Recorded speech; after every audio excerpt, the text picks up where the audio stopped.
Hello friends, मेरा नाम अमित कुमार। आपका स्वागत है आपके ही चैनल योर ऑनलाइन एजुकेटर पर।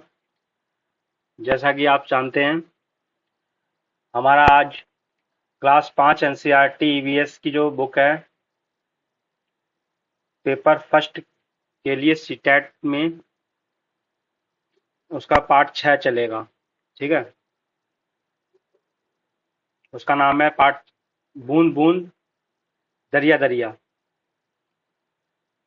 ये जो पार्ट है, इसके पार्ट के नाम से ही आपको पता चल गया होगा कि हम जल के बारे में पढ़ेंगे। देखिए, इस पार्ट में जो इम्पोर्टेंट चीजें हैं वो दिखाई गई हैं इसमें। घड़ सीसर। घड़ सीसर क्या है? ये 9 तालाबों हाँ, 9 तालाबों का एक समूह था, जिसे जैसलमेर के राजा घीसर ने, घरसी ने बनवाया था। ठीक है, जैसलमेर के राजा ने। अभी मैं थोड़ा पेन ले लूं एक। हाँ, घरसी ने बनवाया था। जब एक तालाब भर जाता तो पानी बहकर दूसरे तालाब में चला जाता, उसके बाद तीसरे में। इस तरह 9 तालाब भर जाते। यह 9 तालाब आपस में जुड़े थे। जो इन्होंने ये 9 जो तालाब थे घड़सीसर के, 9 तालाब एक साथ आपस में जुड़े थे। एक तालाब में पानी भरता, जब वो ओवरफ्लो होने के लिए होता तो वो उसमें एक नाली निकाली गई थी, जो कि वो पानी दूसरे तालाब में भर जाता। फिर उसके बाद दूसरा भरता, तीसरा। इस तरह से 9 के 9 तालाब भर जाते थे पानी से। तो जिससे वहां सिंचाई, जानवरों के लिए पीने की व्यवस्था, और सिंचाई के लिए, कपड़ों धोने के लिए, इन सब की सुविधा हो जाती थी। हरियाली वगैरह भी रहती थी। तो अब क्या है, बारिश से झीलें भरने की खुशी कहाँ मनाई जाती है? जब झीलें भर जाती हैं उत्तराखंड में। ठीक है, उसके बाद है कुएं सूख जाने के क्या कारण है। इसमें पूछते हैं कि जो कुएं होते हैं वो सूख जाए। अब पहले के टाइम में आपने देखा हो, गांव में कुएं थे, लेकिन अब वो सबके सब सूख चुके हैं। अब तो शायद ही किसी में पानी हो। तो ये क्या कारण है? मोटर से पानी निकालना एक तो कारण है, झीलों का समाप्त हो जाना भी कारण है, और जमीन को सीमेंट से पक्का करना। देखिए, जमीन को अगर जैसे हमने खड़ंजे और सड़कें, शहरों में आपने देखा होगा कच्ची सड़कें तो होती नहीं है, सबकी सब पक्की होती हैं। जब बारिश पड़ती है तो ये नाली के द्वारा, नाली पक्की है हमारी सब, नाली के द्वारा बह के शहरों का पानी बाहर चला जाता है। जब पानी शहर में रुकेगा ही नहीं, और शहर में कुएं हैं या जो भी है, अब हैंड पंप भी सूख से गए हैं, काफी अंडरग्राउंड पानी चला गया है नीचे तक। तो जब बारिश का पानी पड़ता है तो सोखता तो कुछ है ही नहीं, तो पानी फिर कहाँ से आएगा? यही कारण है कि वो जमीन सूखती चली जा रही है। ठीक है, अब ये जोधपुर की एक कहानी है। इस कहानी में 1986 में सूखा पड़ा तो लोगों ने पुरानी बावड़ी को फिर से साफ करके 200 ट्रक कूड़ा निकाला। कोई पुरानी बावड़ी होगी, उसमें लोगों ने कूड़ा डालना शुरू कर दिया। वो कूड़ा ओवरफ्लो हो गया, और 1986 में जब सूखा पड़ा था तो 200 ट्रक कूड़ा निकला, और बावड़ी ने पूरे शहर को पानी पिलाया। पर अब फिर से बावड़ी को भुला दिया गया। तो बावड़ी, अब पुराने पुराने जमाने में देखो कितनी इंपॉर्टेंट चीजें थी, और सारी सारी नए टाइम में यही कारण है सूखा पड़ने का, और कोई कारण नहीं है। अलबरूनी कौन थे? अलबरूनी थे उज्बेकिस्तान से आए एक मुसाफिर। ठीक है, इनके बारे में थोड़ा सा है नोट। उन्होंने भारत के तालाबों और आर्किटेक्चर के बारे में लिखा तथा भारत की प्रशंसा की थी। उनकी किताब डाक टिकट 1973 में छपी थी। उनकी किताब का नाम था डाक डाक टिकट, जो 1973 में छपी थी। किसकी? अल ब्रूनी की। उसके बाद है पाठ 7। पाठ 7 में क्या है? पानी का प्रयोग। समुद्र और सागर का पानी कैसा होता है? नमकीन, खारा। ठीक है, अब अमृत सागर का पानी कितना खारा? अमृत जो सागर है उसका पानी कितना खारा है? लगभग 300 300 नमक प्रति लीटर। और उसके बाद है, यहाँ शायद होगा, यहाँ कुछ गड़बड़ है, 300 ग्राम होना चाहिए, 300 ग्राम। चलिए आगे है, दांडी यात्रा कब हुई थी? 1930 में। दांडी यात्रा कब हुई थी? 1930 में। दांडी यात्रा संबंध है किससे? नमक से। और ये किसने की थी? गांधी जी ने। दांडी यात्रा कहां से कहां तक हुई थी? अहमदाबाद से दांडी तक। ठीक है, इन चीजों को नोट करना। दांडी कहां पर है? गुजरात में। ठीक है, और ये अहमदाबाद से दांडी तक हुई थी। पाठ 8, मच्छरों की दावत। अब मच्छरों की दावत में देखते हैं। देखिए, ये भी इसमें से भी जरूर आता है 1 नंबर का। मलेरिया की दवाई किससे बनाई जाती है? मलेरिया की दवाई ये सिंकोना पेड़ की छाल से बनाई जाती है। किसकी? सिंकोना पेड़ की छाल से। और आयरन किससे मिलता है? आयरन ऑप्शन दे दिया जाता है। आयरन तो ये चार गुड़, आंवला, हरे पत्तेदार सब्जी आदि।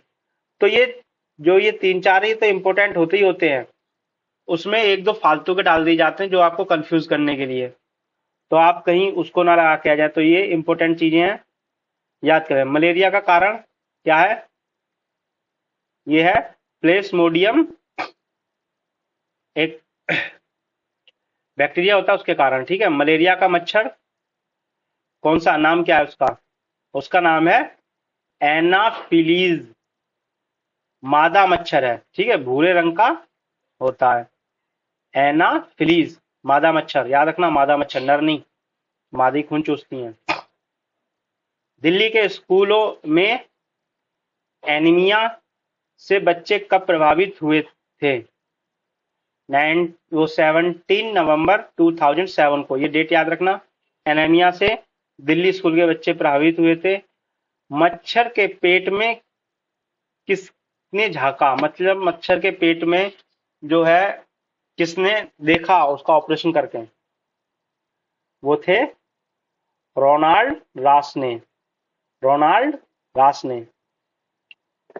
तो ये इंपॉर्टेंट चीजें थी, आप लिख लेना। अब नोट, मलेरिया, डेंगू, चिकनगुनिया से संबंधित। देखिए, इनके बीमारियों के मतलब कि क्या क्या होता है या कैसे बचा जा सकता है, वो है आसपास पानी इकट्ठा ना होने दें।